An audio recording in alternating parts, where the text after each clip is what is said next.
Palabra para sus hijos todos los días, ¿no? Que venimos a congregarnos, a reunirnos, siempre es para escuchar lo que Dios tiene para nosotros y también nosotros a venir a ofrecer nuestras vidas en alabanza, en adoración y traer ofrendas de gratitud a Dios por todo lo que Él hace por nosotros, ¿verdad? Me da un gusto verlo aquí. Y para esta tarde noche, siguiendo el tema de la oración, los días jueves, el Señor puso en mí preparar un mensaje, el cual yo titulé El propósito de nuestra oración. Podría también decirse a manera de pregunta, ¿cuál es el propósito de nuestra oración? Si usted pone atención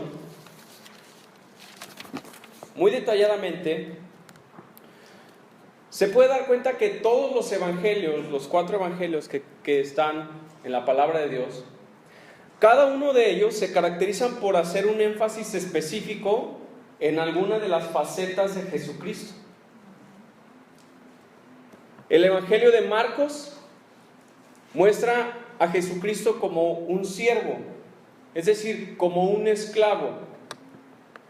Dice Filipenses 2 que haya pues en vosotros el mismo sentir que hubo en Cristo Jesús, el cual se despojó de sí mismo, no se aferró el ser igual a Dios, sino que tomó forma de esclavo y esclavo de Dios. Marcos se enfoca en mostrar a Jesucristo como esclavo y por eso no menciona nada de su niñez, nada de su nacimiento, nada de su juventud. Como si no importaran los detalles de su pasado, de la misma manera que no importan los detalles del pasado de un esclavo. El evangelio de Lucas muestra a Jesucristo como hombre, es decir, como un ser humano. Lucas hace mención con detalle de su nacimiento en un seno familiar. Es el único en mencionar lo sucedido a sus 12 años de edad. Menciona sus tentaciones y Lucas, que por cierto era médico, es el único en mencionar con detalle la escena cuando Jesucristo sudó gotas de sangre. Una característica única de un ser humano. Y así es como Lucas se enfoca a describir a Jesucristo. El evangelio de Juan es específico en mencionar a Jesús como el Cristo o el ungido.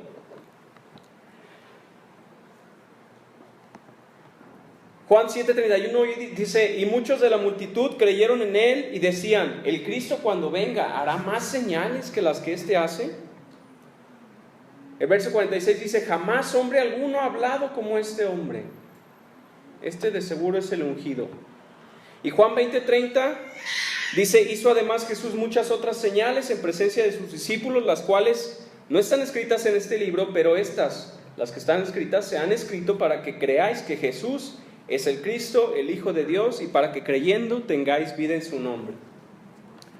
Entonces Marcos muestra a Jesucristo como siervo, esclavo, Lucas como hombre o como ser humano, Juan como el Cristo, el Mesías, pero el evangelio de Mateo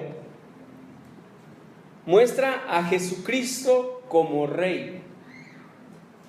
Y si usted comienza a leer Mateo 1 comienza con la genealogía de Jesucristo.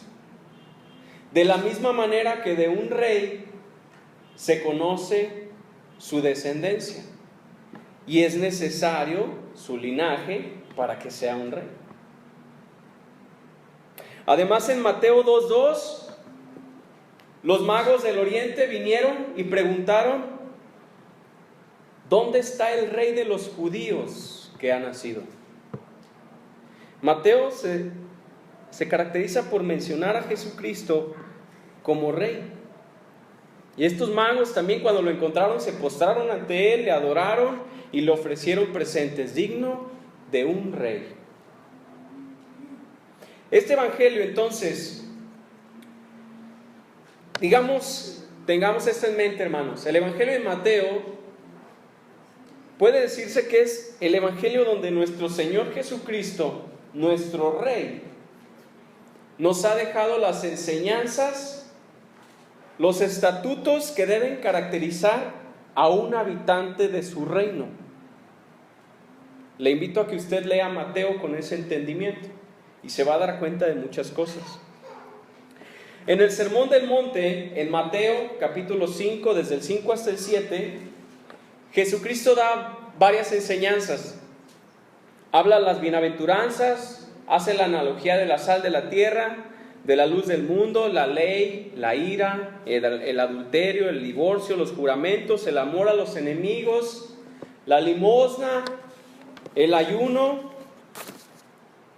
los tesoros en el cielo, entre muchas otras cosas. Son enseñanzas del Rey a los que quieren y son habitantes de su reino.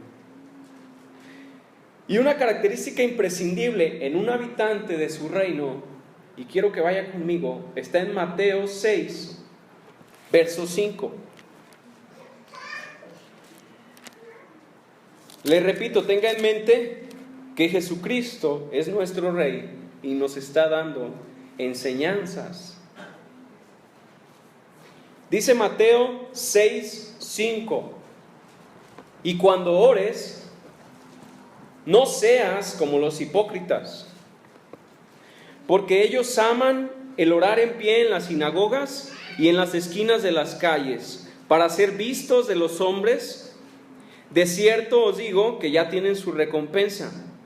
Mas tú, cuando ores, entra en tu aposento y cerrada la puerta, ora a tu Padre que está en secreto. Y tu Padre que ve en lo secreto te recompensará en público. Y orando, no uséis vanas repeticiones como los gentiles, que piensan que por su palabrería serán oídos. No os hagáis, pues, semejantes a ellos, porque vuestro Padre sabe de qué cosas tenéis necesidad, antes que vosotros le pidáis. Vosotros, pues, oraréis así: Padre nuestro, que estás en los cielos, santificado sea tu nombre. Venga tu reino, hágase tu voluntad, como en el cielo, así también en la tierra. El pan nuestro de cada día, dánoslo hoy, y perdónanos nuestras deudas, como también nosotros perdonamos a nuestros deudores. Y no nos metas en tentación, mas líbranos del mal, porque tuyo es el reino, y el poder, y la gloria, por todos los siglos. Amén. Mucha gente se detiene poco antes de terminar esta oración. Definitivamente lo hacen sin entendimiento. Este es un modelo de oración, pero la oración termina dando gloria a Dios, ¿cierto? A simple vista podemos encontrar que la enseñanza del Rey a sus siervos acerca de cómo debemos orar se ve precedida por una comparación a cómo no debemos orar. Jesucristo comienza dando enseñanzas de no ser como los gentiles, no ser como los hipócritas. En primer lugar, encontramos una referencia en el verso 5 a los fariseos, a los cuales Jesús constantemente llamó hipócritas. En Mateo 23 los llamó necios, guías de ciegos, serpientes y generación de víboras. Porque, dice el verso 5, porque ellos aman el orar en pie en las sinagogas y en las esquinas de las calles para ser vistos de los hombres, es decir, para recibir gloria de los hombres. Tenga esto en mente. Alfred Edersheim, un escritor judío que escribió acerca de los tiempos, usos y costumbres de los judíos en los tiempos de Jesucristo, escribe lo siguiente, escuche con atención. Dice: es probable que no hubiera ninguna ciudad ni pueblo habitado por los judíos que careciera de fariseos. No sería difícil reconocer al tal.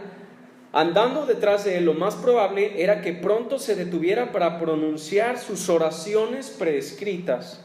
Si había llegado el tiempo fijado para ellas, se detendría en medio del camino, recitaría quizá una sección de las oraciones, se adelantaría, recitaría otra sección y así hasta que por mucho que se pudiera estar indeciso acerca de otras cosas, no pudiera haber duda de ningún tipo acerca de lo conspicuo de su devoción en el mercado o en las esquinas de las calles. Allí se quedaría de pie como le enseñaba la ley tradicional, pondría los pies bien juntos, arreglaría su cuerpo y su vestimenta y se inclinaría tanto que cada vértebra de su espalda se quedaría separada, o al menos hasta que la piel sobre su corazón cayera en pliegues. Si no, no valía su oración, dice el Talmud. El obrero dejaría caer sus herramientas, el mozo de cuerda su carga, y si alguien tenía ya un pie en el estribo, lo sacaría. Había llegado la hora y no se podría dejar que nada le interrumpiera o perturbara. La misma salutación de un rey debía quedar sin respuesta. Incluso si una serpiente se enroscaba alrededor del talón, no se debía prestar atención a ello. Y cuanto más tiempo oraba, mejor. Sigue diciendo, en opinión de los rabinos, eso tenía una doble ventaja, porque la mucha oración será seguramente oída, decían los rabinos. Y la oración prolija o detallada prolonga la vida. Eran sus pensamientos de los rabinos y eran las acciones de estos fariseos.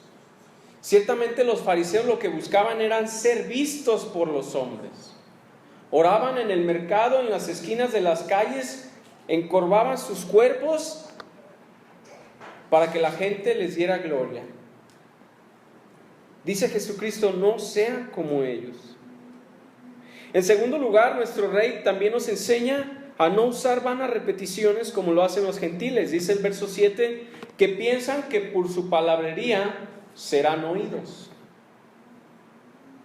Y resume con esto con una orden. En el verso 8, no os hagáis pues semejantes a ellos, porque vuestro Padre sabe de qué cosas tenéis necesidad antes que vosotros le pidáis. Es decir, ellos solo quieren ser oídos y por eso repiten y repiten sus necesidades. Y ponen en primer lugar sus peticiones antes que a Dios. Este es el cómo no debemos orar. Así introduce la oración nuestro Señor Jesucristo y nuestro Rey. Pero también en este mismo pasaje Él nos dice cómo es que debemos orar. De hecho, en este mismo pasaje nos dice cuál es el propósito o cuál debe ser el propósito de nuestra oración, que es el tema de hoy. Resulta interesante que el mismo Rey nos enseña que la oración es en realidad una ocasión para glorificar a Dios. Es el momento perfecto para honrar al Padre, para darle gloria por lo que Él es, por lo que Él tiene, por lo que ha hecho y por lo que puede hacer. El verso 9 dice, Padre nuestro que estás en los cielos, santificado sea tu nombre. Una expresión de honra, una expresión de alabanza. Jesucristo comienza diciendo, cuando tú ores, comienza alabando a tu Padre que está en los cielos. Como diciéndonos, recuerda que Él está en los cielos y tú todavía estás en la tierra. Hónralo. Comienza glorificando su nombre donde Él está y dale honra y alabanza a Él. Y el verso 13 finaliza diciendo, porque tuyo es el reino y el poder y la gloria por todos los siglos. Amén. Es decir, la oración comienza y termina dando gloria a Dios. Es el lugar perfecto, hermano, la oración para glorificar a nuestro Dios. Y para entender esta oración, este modelo de oración, es necesario entender, hermano, que el más alto propósito, el tema principal de inicio a fin en toda la Biblia es la gloria de Dios. Glorificar a Dios es la cima del conocimiento. Si no me creen, pregúntenle a Job. Es la cima de la revelación divina. El propósito no solo del ser humano, sino de toda cosa creada en los cielos y en la tierra, es glorificar a Dios, incluyendo el tema principal de nuestras oraciones, glorificar a Dios. Salmo 19 lo cantamos, los cielos cuentan la gloria y la gloria de Dios, y el firmamento anuncia la obra de sus manos. Me glorifican las bestias del campo, dice Isaías 43:20. Las bestias del campo me honrarán. La multitud de ángeles y huestes celestiales, cuando nació Jesucristo, descendieron y dijeron: gloria a Dios en las alturas. Los cielos, hermano, el firmamento, las bestias, toda cosa creada, tiene como propósito glorificar el nombre de Dios.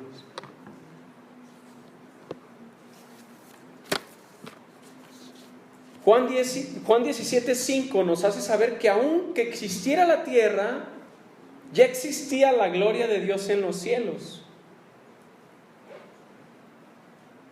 Y al final de los tiempos, en el libro de Apocalipsis, leemos que los 4 seres vivientes y los millones de ángeles y querubines, junto con los 24 ancianos, se postran delante del que está sentado en el trono, lo adoran, al que vive por los siglos de los siglos, echan sus coronas delante del trono, diciendo: Señor, digno eres de recibir la gloria y la honra y el poder. Apocalipsis 4, 10 y 11. Glorificar a Dios, hermano, siempre ha sido y siempre será el principal propósito de toda la creación. Y el que no me cree, que lea Salmo 148. Dice que los montes lo adoran, que todo reptil, toda ave lo adora, que los cielos y la tierra están llenas de su gloria. Glorificar a Dios, hermanos, es el propósito de nuestra creación. Para eso fuimos hechos. Primera de Crónicas 16:23 dice: cantad a Jehová toda la tierra, proclamad de día en día su salvación, cantad entre las gentes su gloria y en todos los pueblos sus maravillas. También es el propósito de lo que debe salir de nuestros labios, hermano: cantar su gloria, lo que Dios ha hecho, lo que Dios puede hacer y lo que Dios hará. 1 Corintios 10:31: si pues coméis o bebéis o hacéis otra cosa, hacedlo todo para la gloria de Dios. La gloria de Dios. Efesios 3:21: a Él sea la gloria en la iglesia. 1 Timoteo 1:17: por tanto, al Rey de los siglos, inmortal, invisible, al único y sabio Dios, sea honor y gloria por los siglos de los siglos. Por donde le leas, hermano, de inicio a fin, la Biblia habla de dar gloria a Dios. A lo largo de la historia del ser humano, Dios ha tenido un solo propósito, aún antes de la creación. Dios ha tenido un solo propósito, y síganme de cerca: revelar al hombre su gloria y hacer al hombre habitar con Él, tener una comunión directa con Él. Ese ha sido el propósito de Dios, aún desde antes de la creación. No lo busquen. En Génesis 3:8 leemos que Adán y Eva habitaban en el huerto de Edén. Y claramente dice que la presencia de Jehová se paseaba en el huerto al aire del día. Mas Adán y Eva, por causa de su pecado, fueron y se escondieron entre los árboles del huerto. Pero la presencia de Dios habitaba con el hombre antes de su caída. El lenguaje hebreo tiene una palabra que describe perfectamente la presencia de Dios. Es la palabra Shekinah o Shakan, se encuentra en la Biblia, que significa residir o quedarse permanentemente, habitar, morar, permanecer. De tal manera que el mensaje es que Dios habitaba juntamente con Adán y Eva en el huerto de Edén. Pero estos dos pecaron y dice Génesis 3:24 que fueron echados fuera de su presencia. Esa es una primera enseñanza, hermano. El hombre pecador no puede experimentar la gloria de Dios.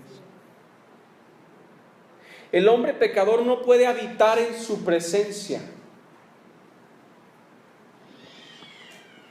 Y aún después de esto, Dios seguía teniendo el mismo propósito: seguir revelando su gloria a los hombres y hacerlos habitar juntamente con Él.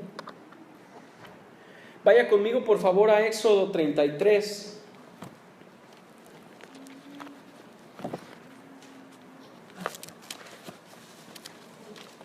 En este pasaje, hermano, vamos a encontrar muchísima explicación de lo que es la gloria de Dios, la presencia de Dios. El verso 11 dice que Moisés, Éxodo 33, 11 dice que Moisés hablaba con Dios cara a cara, como teniendo una conversación, como la tienen dos personas, cualquiera con su compañero, dice ahí. Y el verso 12 dice: y dijo Moisés a Jehová: mira, tú me dices a mí, saca a este pueblo, y tú no me has declarado a quién enviarás conmigo. Sin embargo, tú dices: yo te he conocido por tu nombre, y has hallado también gracia en mis ojos. Ahora pues, si he hallado gracia en tus ojos, te ruego que me muestres tu camino, para que te conozca y halle gracia en tus ojos. Y mira que esta gente es pueblo tuyo. Y él le dijo: mi presencia irá contigo y te daré descanso. Y Moisés respondió: si tu presencia no ha de ir conmigo, no nos saques de aquí. ¿Y en qué se conocerá aquí que he hallado gracia en tus ojos, y yo y tu pueblo? Sino en que tú andes con nosotros, y que yo y tu pueblo seamos apartados de todos los pueblos que están sobre la faz de la tierra. Y Jehová dijo a Moisés: también haré esto que has dicho, por cuanto has hallado gracia en mis ojos y te he conocido por tu nombre. Él entonces dijo: te ruego que me muestres tu gloria.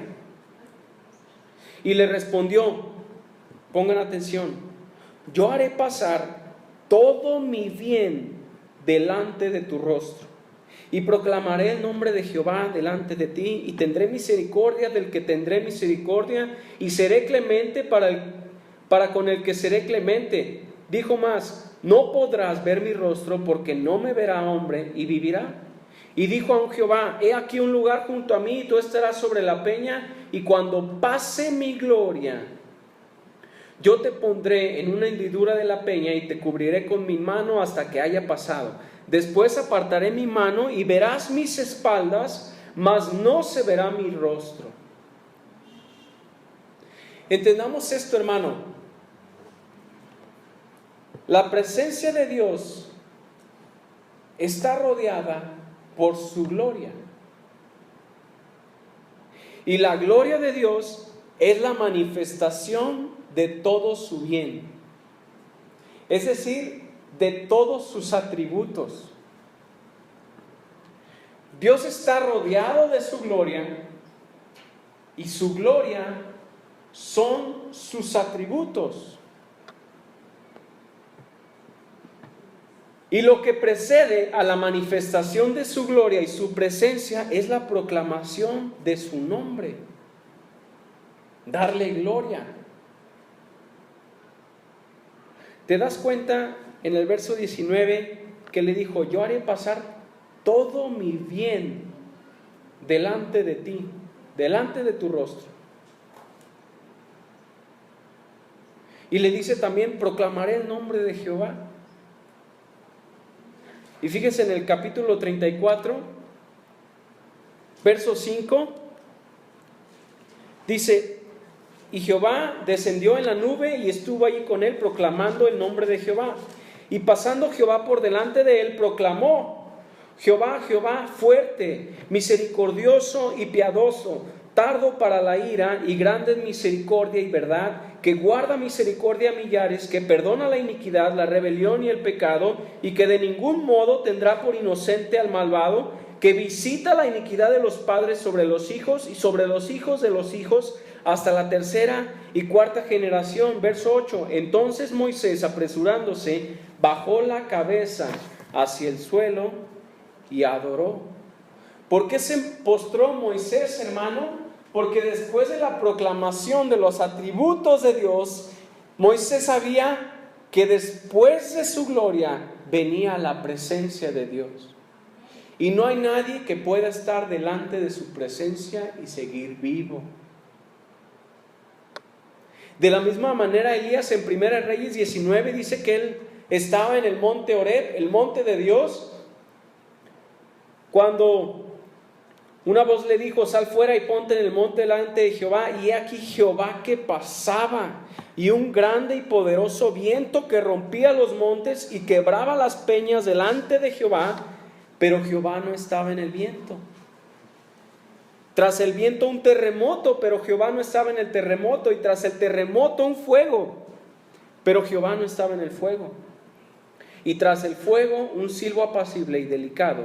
Y cuando oyó Elías, cubrió su rostro con su manto y salió y se puso a la puerta de la cueva. Los atributos de Dios, hermano, dice la Biblia que Él es fuego consumidor, ¿no es cierto? Sus atributos vienen delante de Él. Sus atributos son la gloria que lo rodea. Se manifiestan los atributos de Dios donde se glorifica su nombre. La presencia de Dios está rodeada por su gloria. Son inseparables, hermano. Y por tanto, donde se da gloria a Dios, donde se glorifica su nombre, donde se clama por su presencia, es allí donde Dios se manifiesta y tiene una comunión con el hombre. Porque ese es el propósito de Dios, tener una comunión con el hombre y revelar a él su presencia. Ese es el propósito de nuestra oración, hermanos. Glorificar el nombre de Dios, glorificar su nombre, engrandecerlo, proclamar sus atributos y tener una comunión con él en su presencia. Lo que le sucedió después a Moisés es evidente, hermano. La gloria de Dios quedó reflejada en el rostro de Moisés, ¿cierto? Porque Moisés tenía una comunión con Dios. De la misma manera es evidente cuando una persona ha estado en su presencia, porque su vida refleja los atributos de Dios.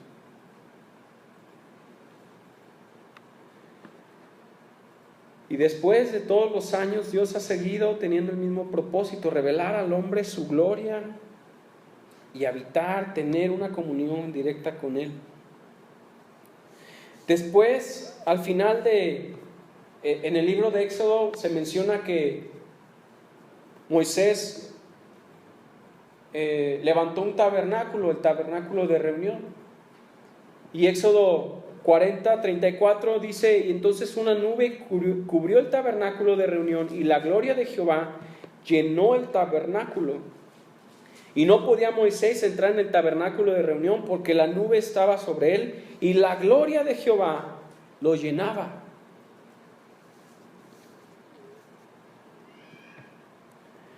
Acompáñeme a Primera de Reyes, capítulo 8.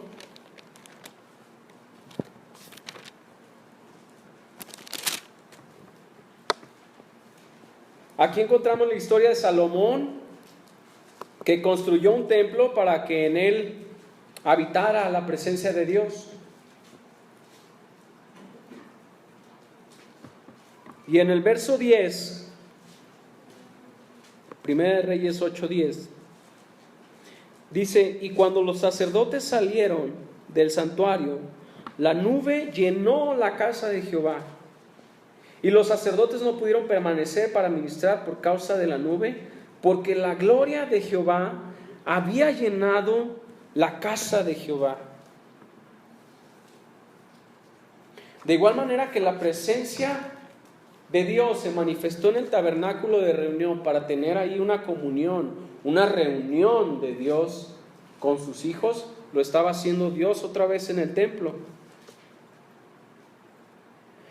¿Y qué es lo que había de hacerse delante de su presencia? Fíjese muy bien. 1 Reyes 8, en el verso 22, dice: luego se puso Salomón delante del altar de Jehová, en presencia de toda la congregación de Israel, y extendiendo sus manos al cielo, dijo: Jehová, Dios de Israel, no hay Dios como tú, ni arriba en los cielos, ni abajo en la tierra, que guardas el pacto y la misericordia de tus siervos, los que andan delante de ti con todo su corazón. Inicia su oración proclamando las virtudes, los atributos de Dios, hermano. Fíjese en el verso 28, tú atenderás a la oración de tu pueblo y a su plegaria, oh Jehová Dios mío, oyendo el clamor y la oración que tu siervo hace hoy delante de ti. Al final del verso 29, mi nombre estará allí, y que oigas la oración que tu siervo haga en este lugar. Verso 30, oye pues la oración de tu siervo y de tu pueblo Israel cuando oren en este lugar. También tú la oirás en el lugar de tu morada, en los cielos. Escucha y perdona. Verso 33 dice también: si se volvieren a ti, confesaren tu nombre y oraren y te rogaren, suplicaren en esta casa. Verso 38, toda oración y toda súplica. Verso 39, tú oirás en los cielos, en el lugar de tu morada. Verso 42, y si vinieren a orar a esta tu casa. ¿Se fija la relación, hermano?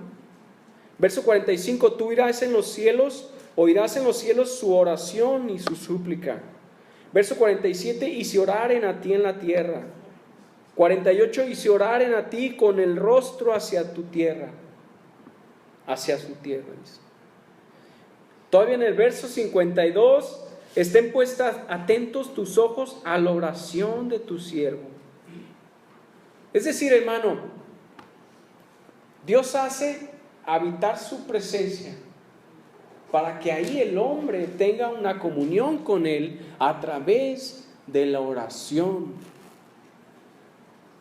Y dice Dios que es ahí donde Dios escucha y responde a nuestra oración, en su presencia. ¿Y cómo entramos a su presencia, hermano?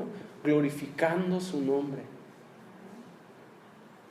Ese es el propósito de la oración.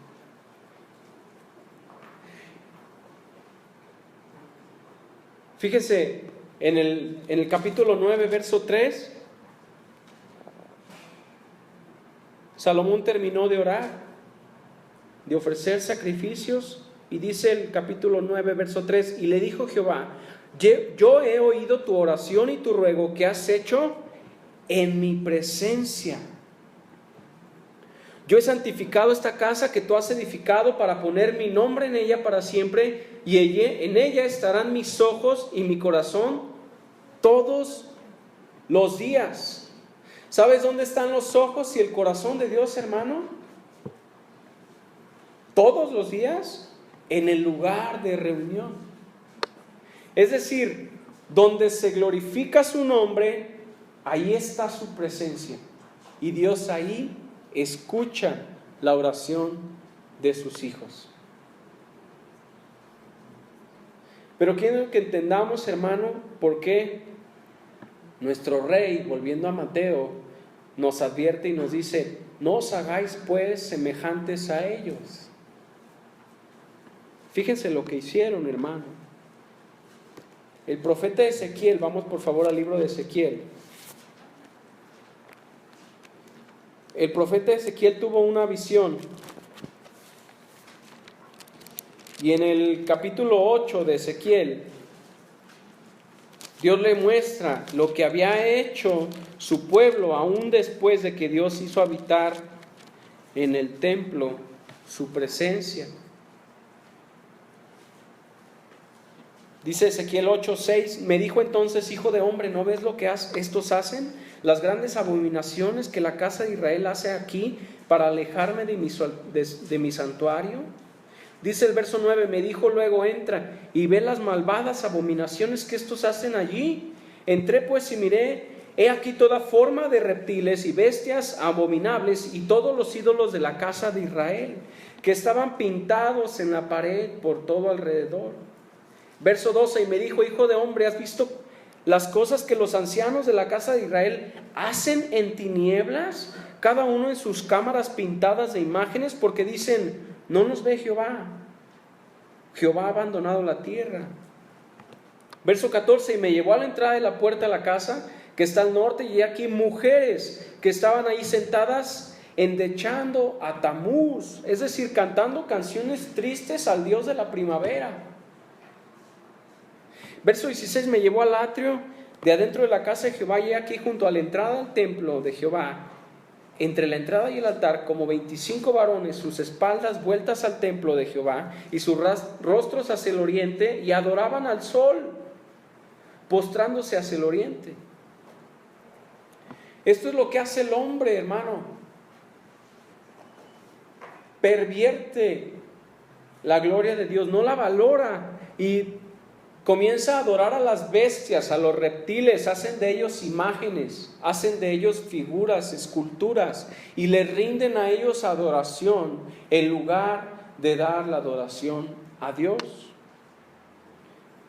Hacen lo malo en la oscuridad, donde creen que Dios no los ve, y en lugar de cantar la gloria de Dios, cantan canciones tristes a otros dioses. ¿No les suena familiar? Y adoran al sol y a la creación antes que al Creador, dándole la espalda a Dios. Menosprecian la gloria de Dios. Convierten su casa en un lugar de idolatría. Pero tú dices, bueno, eso es el Antiguo Testamento. No. Vamos por favor a Romanos 1.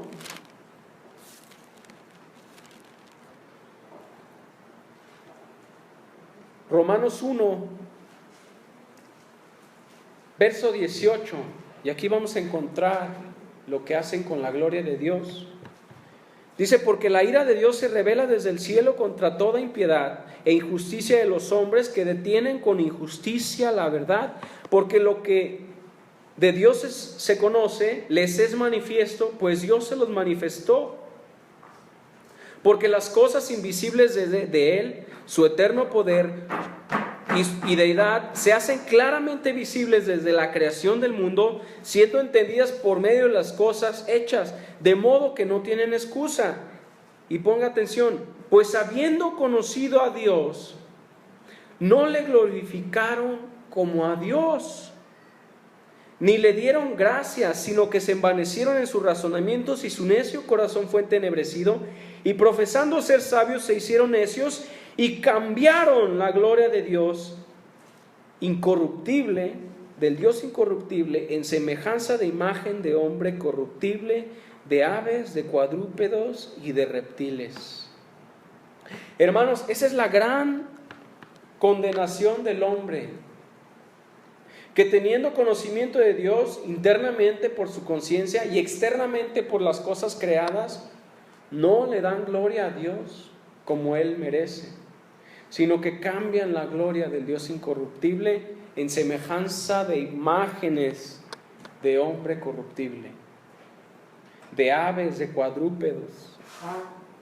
Fíjese el verso 24, por lo cual también Dios los entregó a la inmundicia en las concupiscencias de sus corazones, de modo que deshonraron entre sí sus propios cuerpos, ya que cambiaron la verdad de Dios por la mentira, honrando y dando culto a las criaturas antes que al Creador, el cual es bendito por los siglos.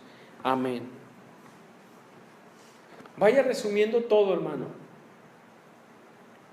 Cuando el Rey Jesucristo nos está enseñando a orar, el mensaje que nos da es este: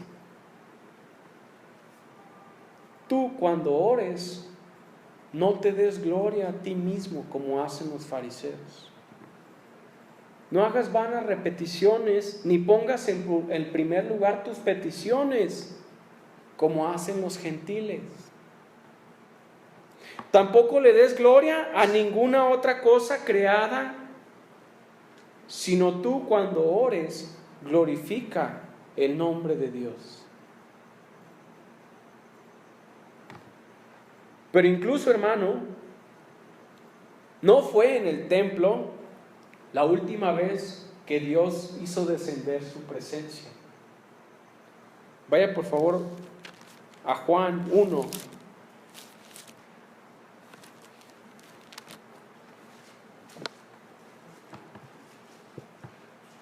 Juan 1, verso 14. Dice, y aquel verbo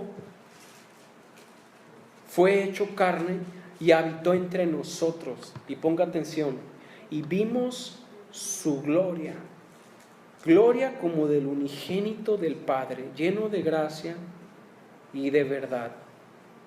¿Sabe quién es Jesucristo, hermano? Jesucristo es la manifestación de la gloria de Dios hecha carne. Jesucristo es los atributos, la plenidad de Dios hecha hombre.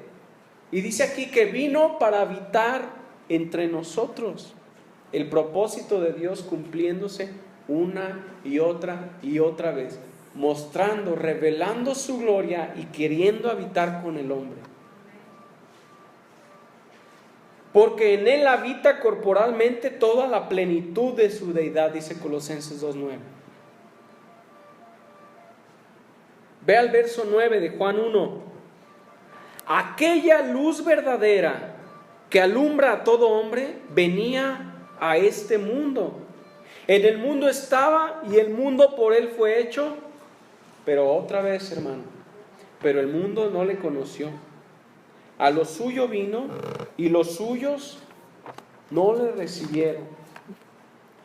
Hermano, Dios puso su presencia en el huerto de Edén. Dios puso su presencia en el rostro de Moisés. Dios puso su presencia en la nube, en el desierto, en la columna de fuego también.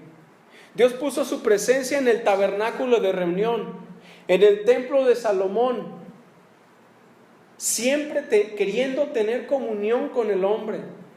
Y no terminó ahí, sino que Dios reunió toda su plenitud y la hizo carne en su Hijo, para dar a conocer su gloria a los hombres. Es el propósito de inicio a fin de toda la Biblia, hermano. Dios mostrando su gloria al hombre y diciendo, yo quiero que tú habites conmigo. Pero el hombre le rechaza.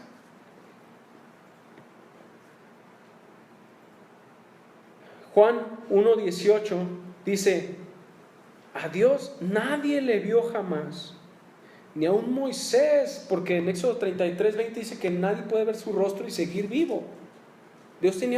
Moisés tenía conversaciones con Dios, pero Dios le dijo, no puedes ver mi rostro porque no puedes seguir vivo si ves mi gloria en todo su esplendor.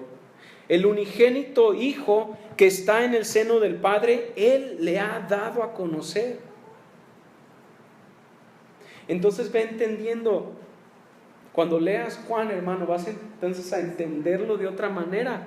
Entendiendo que Jesucristo es la gloria de Dios, vas a entender, por ejemplo, Lucas en capítulo 9, se escribe la transfiguración de Jesús, ¿cierto? Tomó atrás de sus discípulos, se los llevó al monte, Él se puso a orar y dice que en tanto Él oraba, la apariencia de su rostro se hizo otra, su vestido blanco y resplandeciente, y Pedro y los que estaban con Él estaban rendidos de sueño, mas permaneciendo despiertos, vieron la gloria de Jesús. Eso es Lucas 9:32. Juan 14:6, yo soy el camino y la verdad y la vida. Nadie viene al Padre sino por mí. Y sigue diciendo, si me conocieseis, también a mi Padre conoceríais, y desde ahora le conocéis y le habéis visto. Porque Jesús es la plenitud de la deidad de Dios hecha carne. El que me ha visto a mí, ha visto al Padre, decía Jesucristo. Las palabras que yo os hablo, no las hablo por mi propia cuenta, sino que el Padre que mora en mí, Él hace las obras. Segunda de Corintios 4:6, porque Dios que mandó que de las tinieblas resplandeciese la luz, es el que resplandeció en nuestros corazones para iluminación del conocimiento, escuche, de la gloria de Dios en la faz de Jesucristo. Jesucristo era la presencia, la gloria de Dios hecha carne, queriendo habitar con nosotros. Habitó en el huerto de Edén, habitó en el rostro de Moisés, en el tabernáculo de reunión, en el templo de Salomón. Y ahora Dios ha dado a conocer su gloria a través de su Hijo Jesucristo. ¿Y cuál es el propósito de nuestra oración, hermano? Glorificar a Jesucristo. Ese debe ser el propósito de todas nuestras oraciones. Y no solo de nuestra oración, hermano, sino de nuestras vidas. Adorar al Hijo de Dios, a Jesucristo, al Cordero inmolado. Ese es el propósito de nuestras vidas y aún de toda la creación. ¿Se acuerda cuando Jesucristo entraba a Jerusalén arriba de un asno? Y que le dicen, oye, pues calla a estos que están alabando tu nombre. Dice, si ellos callaran, las piedras hablarían.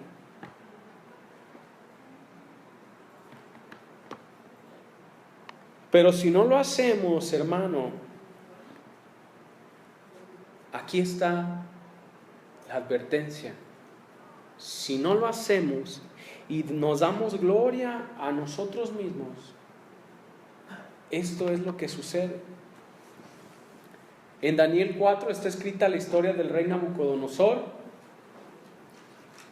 Y dice Daniel 4:29, al cabo de 12 meses, paseando en el palacio real de Babilonia, habló el rey y dijo, ¿no es esta la gran Babilonia que yo edifiqué para casa real con la fuerza de mi poder? Y escuche, y para gloria de mi majestad.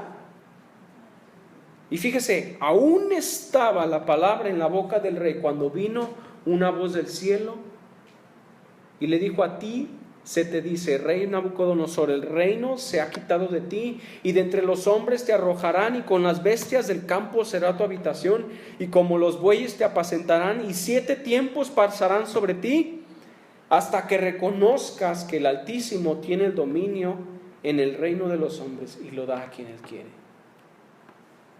Esa es la consecuencia, hermano, por no haber dado la gloria a Dios. En Hechos 12:21, Herodes hizo su propio día. Dijo, este va a ser el día de Herodes. Y dice Hechos 12:21, y un día señalado, Herodes, vestido de ropas reales, se sentó en el tribunal y les arengó. Es decir, les hizo al pueblo que se emocionaran. Y el pueblo aclamaba gritando, voz de Dios y no de hombre.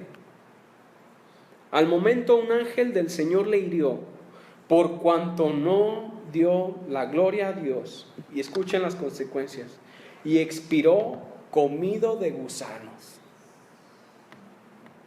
Las consecuencias de no dar la gloria a Dios, de darse la gloria a uno mismo. ¿Y sabe algo impactante, hermano?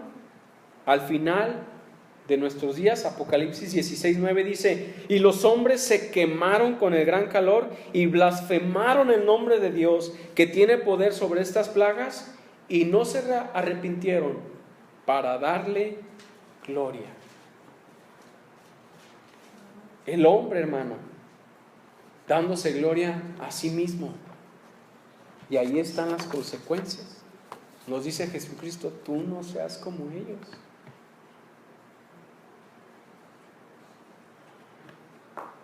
Por último, hermano, quiero que me acompañe a 2 Corintios 3:11.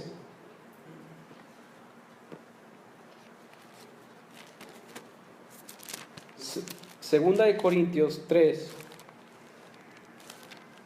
verso 11.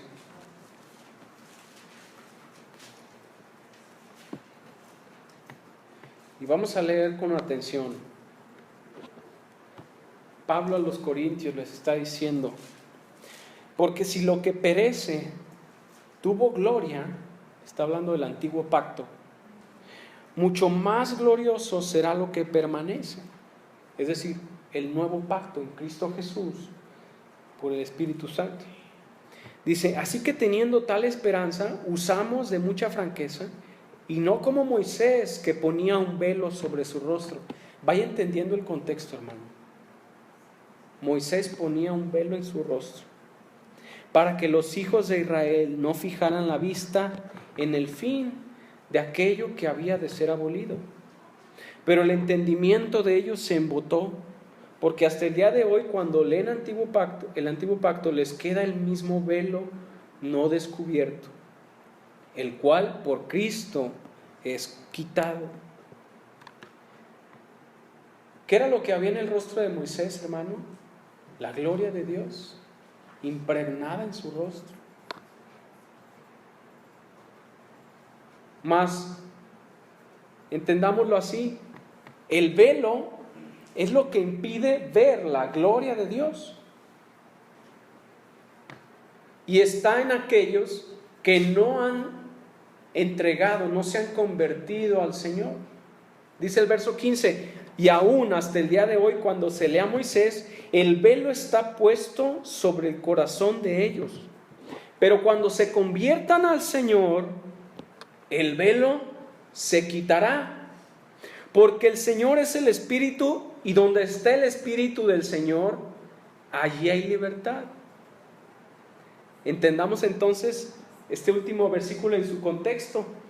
Lo que Pablo nos está diciendo es que el Espíritu Santo de Dios, el mismo Espíritu del Señor, es el encargado de quitar el velo en aquellos que no pueden ver la gloria de Dios.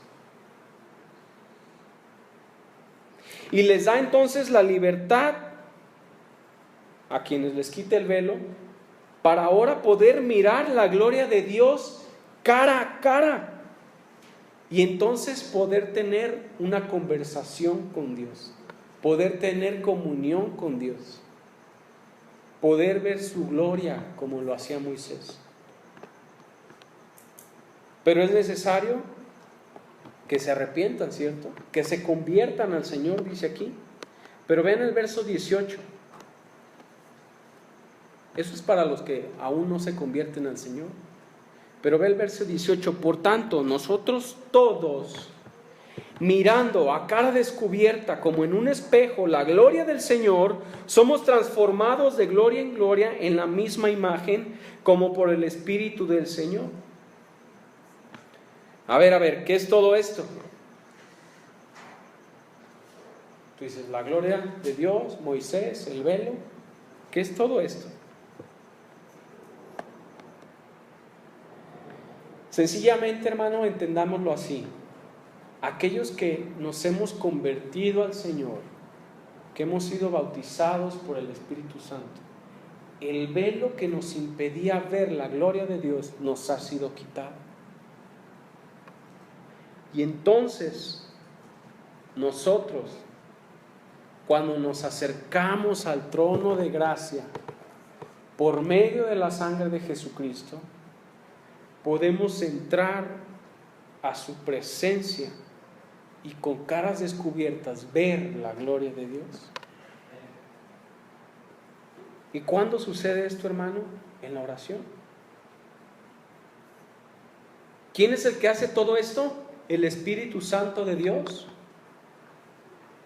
¿Cómo? Habitando en comunión con Dios, en oración. ¿En dónde? En el lugar de reunión. Ahí es donde Dios muestra su gloria. Ahí es donde habita su presencia. Cada vez que nosotros nos acercamos entonces al trono de gracia, glorificamos su nombre, en nuestro aposento cerrada la puerta, dice Jesús. Es entonces donde Dios muestra su gloria y hace habitar su presencia por el Espíritu Santo que mora en nosotros. Los hombres comunes, hermano, el hombre común no arrepentido, que no da gloria a Dios, va en descendencia espiritual, cada vez peor, cada vez peor. Mas sin embargo el creyente va creciendo espiritualmente, su espíritu se renueva día con día, dice la palabra de Dios, y va siendo transformado cada vez de un nivel de gloria a otro nivel de gloria superior, mientras permanezca mirando a cara descubierta la gloria de Dios en la oración, glorificando y adorando su nombre, hermano. ¿Se fija el propósito de la oración, hermano? Glorificar el nombre de Dios. Y como respuesta somos transformados por estar en su presencia. Y entonces, como Moisés, empezamos a mostrar los atributos de Dios. Inevitablemente, Moisés no se podía quitar de su rostro la presencia de Dios. Es inevitable que aquel que pasa, que tiene una comunión con Dios, es inevitable que pueda dejar de mostrar los atributos de Dios, porque pasa tiempo en su presencia.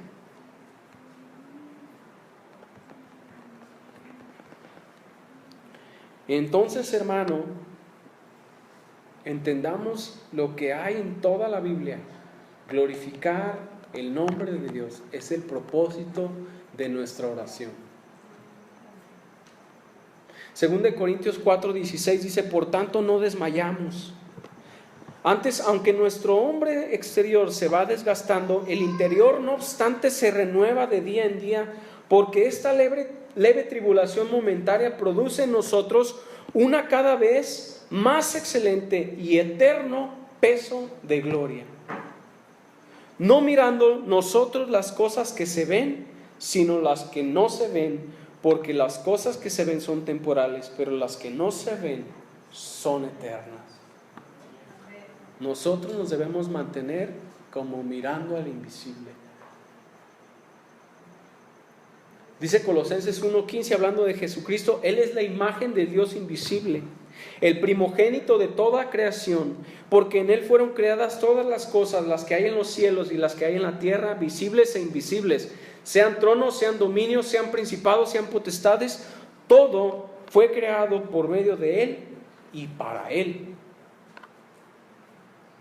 Y por eso Romanos 11:36 dice: porque de Él, por Él y para Él son todas las cosas, a Él sea la gloria por los siglos. Amén. Ese es entonces, hermano, el propósito mismo de nuestras vidas, y debe ser el propósito de todo lo que hagamos. No sabemos Filipenses 2:9, que dice: y Dios le dio un nombre que es sobre todo nombre, para que toda lengua confiese que Jesucristo es el Señor. Y termina diciendo: para gloria de Dios. Para la gloria de Dios, hermano. Y a veces que poco lo entendemos. La gloria de Dios son sus atributos, y Él quiere mostrarlos al hombre, para que el hombre pueda ver a cara descubierta la gloria de Dios y tener una comunión con Él en su presencia. Quiero que incline su rostro, hermano, y vamos a orar. Pero antes quiero yo que escuche el Salmo 96, verso 3. Dice: proclamad entre las naciones su gloria, en todos los pueblos sus maravillas, porque grande es Jehová y digno de suprema alabanza. Temible sobre todos los dioses, porque todos los dioses de los pueblos son ídolos. Pero Jehová hizo los cielos, alabanza y magnificencia delante de él, poder y gloria en su santuario. Tributad a Jehová, oh familias de los pueblos. Dad a Jehová la gloria y el poder. Dad a Jehová la honra debida a su nombre. Traed ofrendas y venid a sus atrios. Adorad a Jehová en la hermosura de la santidad. Temed delante de él toda la tierra. Bendito Padre, he aquí nosotros tus hijos, Padre. Glorificamos, exaltamos tu nombre. Solo a ti te damos gloria, honra, loor.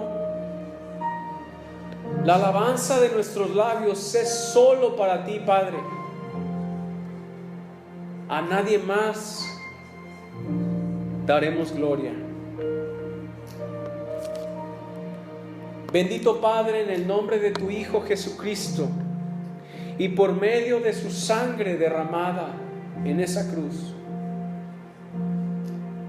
la cual nos da acceso a tu presencia, Padre, a disfrutar de tu gloria. Bendito Padre, sea tu nombre exaltado. Con nuestras manos, el fruto de labios que confiesen tu nombre, todo lo que hagamos, Padre, sea para ti, para glorificar tu nombre.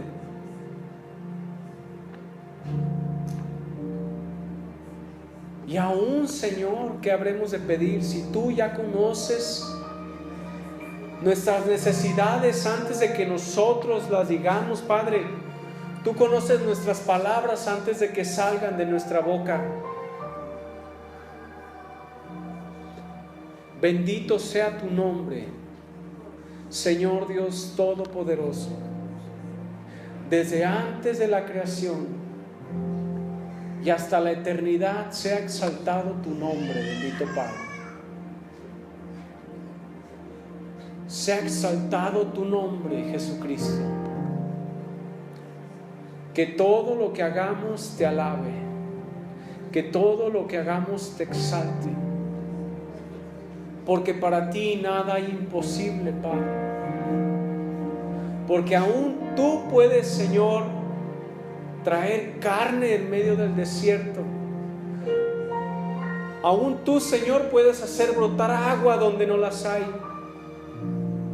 Aún las piedras, Señor, pueden cantar y darte gloria.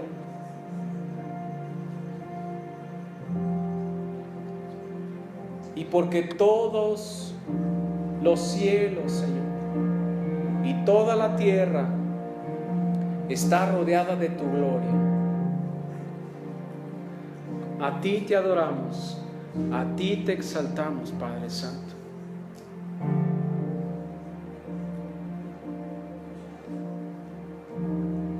Te ruego, bendito Padre, que exaltes tu palabra en medio de tu congregación. Que tu palabra nos muestre tus atributos, Padre. Que tu palabra nos lleve a ver y conocer más y más de ti. Que tu palabra nos lleve a doblar nuestra rodilla delante de tu presencia, a glorificar tu nombre, tu grandeza.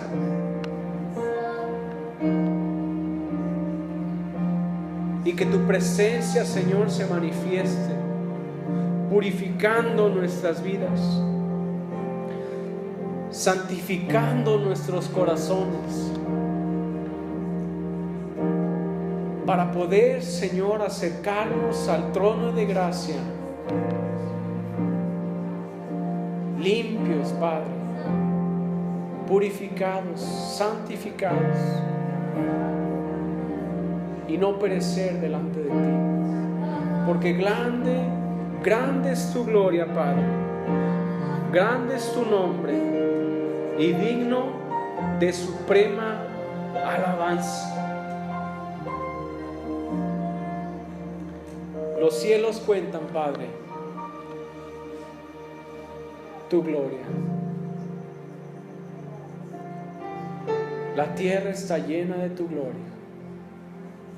Oh Señor Jehová, oh Señor nuestro Dios, cuán glorioso es tu nombre en toda la tierra. Padre, te ruego que tú afirmes esta palabra en los corazones de mis hermanos, de todo aquel que escuche, Señor, tu palabra, que pueda entenderte a ti y conocerte más a ti y a tu Hijo Jesucristo, Padre, para que doblen su rodilla delante de Jesucristo, confiesen que Jesucristo es el Señor, y haciendo esto te den gloria a ti, Padre Santo. Porque en esto es glorificado mi Padre, que llevéis mucho fruto. Mantengámonos pues unidos a la vid, para llevar mucho fruto delante de su presencia, y haciendo esto glorificar al único eterno y el que vive para siempre, al Señor Dios Todopoderoso, sea la gloria, el honor por los siglos de los siglos. Amén. Amén.